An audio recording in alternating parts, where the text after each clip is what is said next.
Dr. Pupo, an accomplished surgeon in his mid-40s, was a man of precision both in his profession and in his personal life. His meticulous nature was a sharp contrast to the whirlwind of uncertainties that defined Letícia, a 34-year-old photographer who viewed the world through the lens of ambiguity and emotion. Their relationship, marked by an age gap of 9 years, often found itself teetering on the edge of conflict, primarily driven by Leticia's frequent bouts of indecisiveness and an emotional tumult she struggled to understand, let alone control. Dr. Pupo, despite his rational mind, found himself at a loss when it came to Leticia's erratic emotions. His patience, renowned in operating rooms, seemed to fray at home.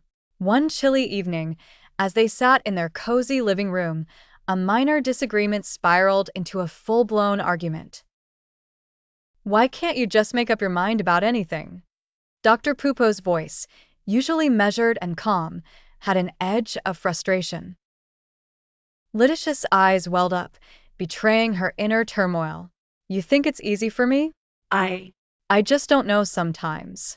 The silence that followed was palpable. Dr. Pupo, in a bid to lighten the mood, offered a casual remark. "It's just how women are, always so insecure." The words hung in the air, heavier than he intended. Leticia's face hardened, her eyes flashing a mix of hurt and anger. "Is that what you think of me? Just some insecure woman?" The depth of her reaction caught Dr. Pupo off guard. He hadn't meant to wound her, but his words had laid bare a deeper misunderstanding between them. Leticia's insecurities, magnified by their age difference, weren't just about choosing a restaurant or deciding on a weekend plan. They stemmed from a place of feeling overshadowed by Dr. Pupo's accomplishments, of never feeling quite enough. Dr. Pupo, on the other hand, felt a growing frustration at being unable to connect with Letícia on a level that soothed her fears.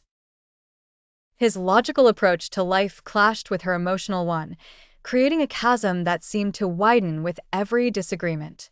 Yet, beneath the layers of misunderstanding and hurt, there was a genuine affection. They were two souls trying to navigate their way through the jungle of emotions and logic, baggage and expectations. In that moment, as Letícia fought back tears and Dr. Pupo struggled for the right words, they both realized the complexity of their connection. It wasn't just about the small arguments, it was about learning to understand each other's worlds. They sat in silence, the earlier argument now a shadow. Dr. Pupo reached out, his hand enveloping Leticia's. "I'm sorry. I didn't mean it the way it sounded." Letícia nodded, her heart softening. "I know. It's just, we have to try harder to understand each other." And so, in their cozy living room, amidst the flickering shadows of their past and the dim glow of hope, they took a small step towards bridging the gap, determined to face their complexities together.